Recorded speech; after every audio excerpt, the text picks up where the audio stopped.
राम जन्मभूमि मुक्ति का आंदोलन आरंभ हुआ।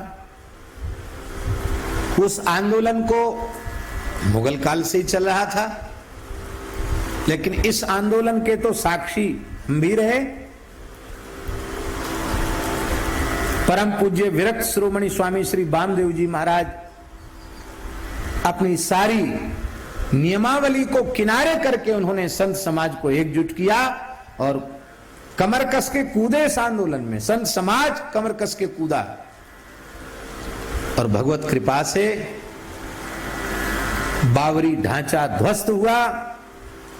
जिस दिन बाबरी ढांचा ध्वस्त हुआ उस समय हम वृंदावन में सिंहपुर हनुमान जी पर पाठ कर रहे थे, तो समाचार तो सुनते ही थे, तो मन में बड़ी वेदना थी। उस दिन हमने कोई देखो अदृष्ट की प्रेरणा समझिए इसको। उस दिन मैंने संकल्प किया हनुमान जी, सिंहपुर हनुमान जी के सामने कि हनुमान जी आपने गर्जना की थी तो औरंगजेब के सैनिक सब मर गए, गिर गए और वृंदावन को टूटने से, मंदिरों को उजड़ने से आपने बचाया, तो आज ऐसी गर्जना कीजिए कि ढांचा ध्वस्त हो जाए। हमने कहा हम तभी उठेंगे अपने आसन से जब कोई अच्छी खबर आ जाए, क्योंकि संभावनाएं बहुत ऐसी थी और शासन भी प्रदेश में ऐसे व्यक्ति का था जो कहता था परिंदा पर नहीं मार सकता है। और एक दिन में दास ने, जहां तक हमें स्मरण है, 96वें सर्ग का पाठ किया हमने एक दिन में। सवेरे आके बैठ गए, बिना खाए पिए लघुशंका भी नहीं गए, करते ही रहे पाठ। अभी जो महंत हैं श्री सुंदरदास जी अखाड़े के, उनके गुरुजी इस समय विराजमान थे, वो 2-3 बार हमको देखने भी आया कि ये क्या महात्मा बैठा है सवेरे से पाठे कर रहा है, उठा ही नहीं आसन से। शाम को उन्होंने आकर के कहा महाराज जी ढांचा गिर गया, काम हो गया, बोलो वृंदावन बिहारी। जैसे ही कहा काम हो गया, हम उठ के खड़े हो गए। महाराज जी बोले आज तो पंडित जी आपने बहुत देर पाठ किया, पूरे दिन पाठ ही करते रहे। मैंने कहा महाराज जी ये संकल्प था। महाराज जी बोले बड़ी प्रसन्नता की बात है। राम जी को तंबू में रहना पड़ा, टेंट में रहना पड़ा, और लोग कहते थे कि राम मंदिर निर्माण इस धर्मनिरपेक्ष देश में कैसे होगा। लेकिन धन्यवाद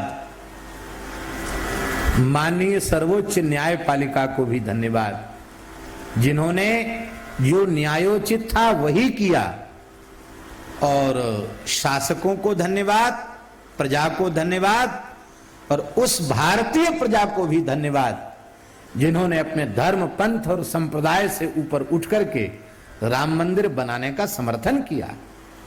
आज वह भाग्यशाली घड़ी पुनः इस भारत की धरती पर आ रही है। 5 अगस्त को भाद्र कृष्ण द्वितीया बुधवार को श्री राम मंदिर का भारतवर्ष के गण्यमान्य संतों की, धर्माचार्यों की उपस्थिति में इस देश के माननीय प्रधानमंत्री जी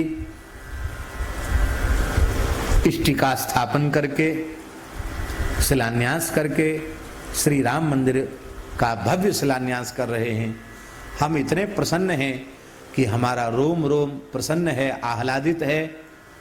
हम भगवान से प्रार्थना करते हैं कि माननीय शासक और उनके समस्त सहयोगी वे दीर्घायुष्य प्राप्त करें।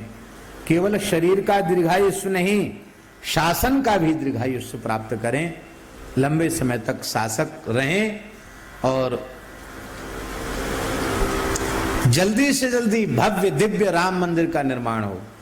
ये केवल श्री राम मंदिर का शिलान्यास नहीं है, सच्चे अर्थों में यदि हमारी अंतरात्मा से कोई पूछे तो ये भारत में हिंदू राष्ट्र का शिलान्यास है। इस नींव में ईंट रखते ही और ये हिंदू राष्ट्र की परिकल्पना अवश्य साकार होगी। धर्म सम्राट स्वामी श्री कृपात्री जी महाराज जैसे महानुभावों ने जीवन भर जिसके लिए संघर्ष किया, उनकी भावना अवश्य पूर्ण होगी। बस प्रार्थना ये है कि ये सब सफल और सार्थक तभी माना जाएगा जब भारतवर्ष की धरती गोवध के कलंक से सर्वथा विमुक्त होगी। और हम आशा करते हैं जब 370 इस भारत की धरती से विदा हुई, श्री राम मंदिर निर्माण का मार्ग प्रशस्त हुआ, निकट भविष्य में एक देश एक कानून भी होगा। एक देश एक राशन कार्ड आया है तो एक देश और एक कानून भी होगा, जिस कानून में अलग भेदभाव के लिए कोई स्थान नहीं होगा, जनसंख्या नियंत्रण भी होगा और भारतवर्ष की धरती गोवध के कलंक से मुक्त भी होगी। ये सब भगवान की कृपा से होगा। बस हम लोग भगवान से प्रार्थना करते रहें